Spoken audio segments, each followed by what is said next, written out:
What are your opinions on so many YouTube creators being canceled because of past problematic videos? So I guess just adding on to this, we saw quite a few questions about this and just sort of our thoughts on cancel culture in general.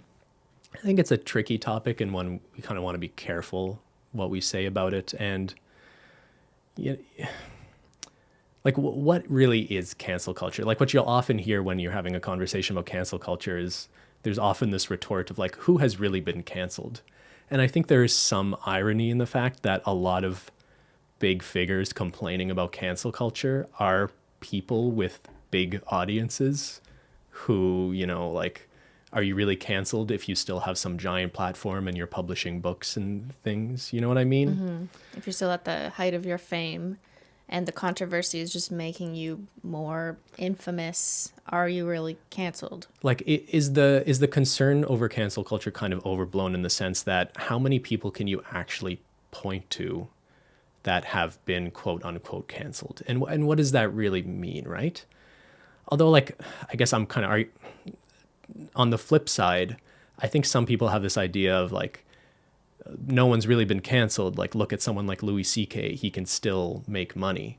But then I guess I wonder, when people want someone to be canceled, are they literally thinking that that person should like never work again? Like, should that person just be like, live in a hut in the woods and like should never be seen or heard from again? Like, what does it really mean to I guess cancel that's someone? kind of a goal that I would like people who are encouraging the cancellation of someone to ask themselves is like, what do you ultimately want and what are you comfortable with in terms of like this person that we're trying to cancel? So, for example, when I think of this, it reminds me a lot about criminology. Yeah. So, public shaming, right? And using that as a way to deter crime. And ultimately, when someone gets punished for a crime that they commit, questions in the justice system are asked like, does the punishment fit the crime? Will this cause deterrence of others to not commit the same crimes?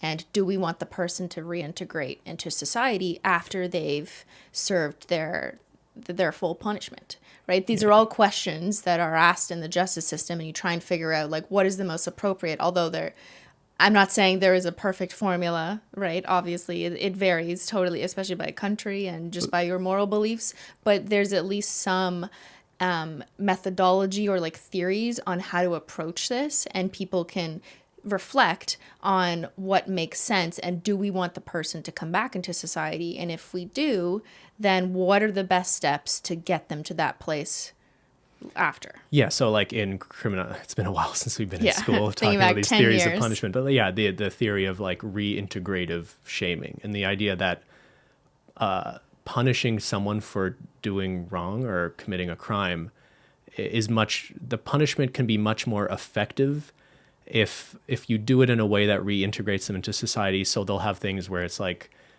what were they called, like the victim circles, where like part of your punishment is having to like sit down with the people who you victimized and hearing their victim impact statements and like actually listening and learning, as opposed to the flip side, a theory of punishment that just says, oh, someone did something wrong, let's put them in prison for X number of years and then they're allowed back out at the end of the day. At the end of the term with no real reintegration efforts necessarily, right? Yeah. So do we want these people to come back? And if we do we want them to be in a better place? Either whether that's more educated and understanding the harms of their crimes caused, and so they don't do it again. Yeah, I guess it's just something for you to think about. Like, if you're participating in a movement where you think someone needs to be called out publicly for something, I think it's worth asking yourself, like, what your actual objective is in doing it.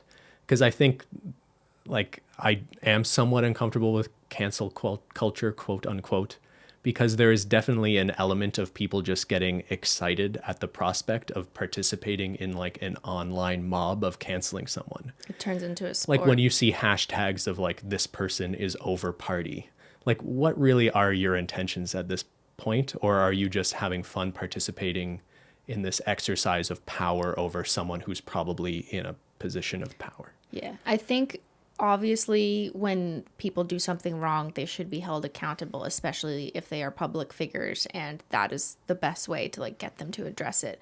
But at the same time, what do we ultimately want of this person, right? Do we want to shame them and like have them completely disappear and never give them a chance to understand? And in some cases, it might just be to exclude them from the platform or privileged platform they have access to now. Like, if that's your argument, I guess that's fine. And maybe that makes sense in some cases. Right. I'm not saying one is right or wrong. I just want to articulate that these are the like tougher questions that you have to ask yourself about whether or not you're comfortable with the idea of like this person being completely ostracized and what it would mean for their life. Yeah. Like, just if you're comfortable with that outcome, then that's what And your like, perspective. because like I can think of a lot of viral clips of people doing really reprehensible things, and then it goes viral on Twitter, and all of a sudden that person's life is ruined. And in some of those cases, there's some satisfaction in that, because it's like, yeah, that awful person is getting their comeuppance. At the same time, part of me always thinks like, we might be seeing the worst 30 seconds of this person's life. And now for the rest of their life, anytime they're meeting someone on a date or applying for a job, the first thing people will think when they think of them is like, hey, aren't you that person I saw in that 30-second viral clip of you, yelling something offensive at someone in a park? You know what I mean? So, And there's no due process on Twitter, so you don't really have the chance to have a defense in a meaningful way, like comparing to the justice system anyways. Not that that's perfect either. No, but it's definitely just not. Like, we could have a whole podcast on cancel culture. I'm not sure we were really prepared to have that now. But I think fundamentally, at least for me, like, I'm a huge free speech person. I think people's right to express their thoughts is sort of like a fundamental right through which all other rights come from. So I'm very staunchly supportive of free speech, and as long as it doesn't harm. as long as it's not like a groups. call to violence against people. Yes, There's obviously. some obvious limitations there, but it is a little bit worrying that there seems to be a bit of a trend from progressive people that's a little authoritarian in its trying to silence any voices that disagree with that sort of progressive orthodoxy. I think that criticism is overblown by a lot of people. So, like, from my perspective, I think people should be free to say whatever they want to say, but that doesn't mean you're free from the repercussions of saying, or the consequences of saying crazy or offensive things either, right? Yeah, that's a good point. So I like that. there's a balance here, and it kind of, you almost have to judge it on a case by case basis. But it does concern me to some degree that people sort of enjoy canceling people as entertainment. Yeah, when it turns into a sport, I don't think that's a good direction for society, because what's the goal there? The fun is just in seeing other people get hurt. And maybe your argument is, well, they hurt other people, so that's fun. But does an eye for an eye make the whole world blind?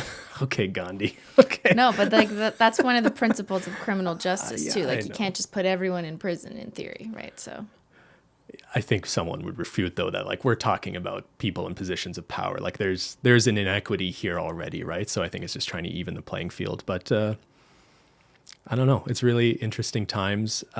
Maybe some YouTubers don't deserve the platform they have because they've done terrible things.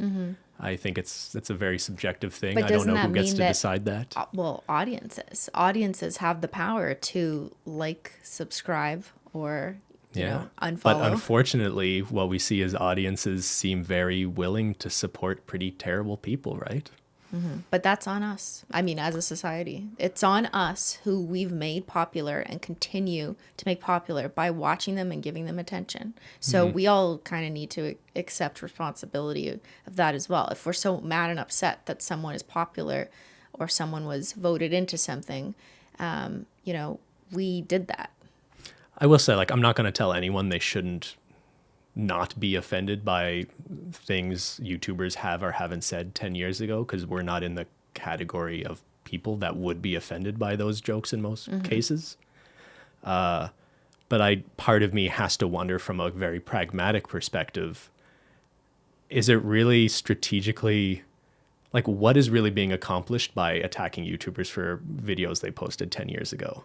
Is that like achieving any sort of meaningful reform in terms of things that really matter to Black and brown people, in terms of like their their increased chance of being pulled over by police, or like there's some meaningful reforms and conversations that I think really have to happen, especially in America, but in Canada too.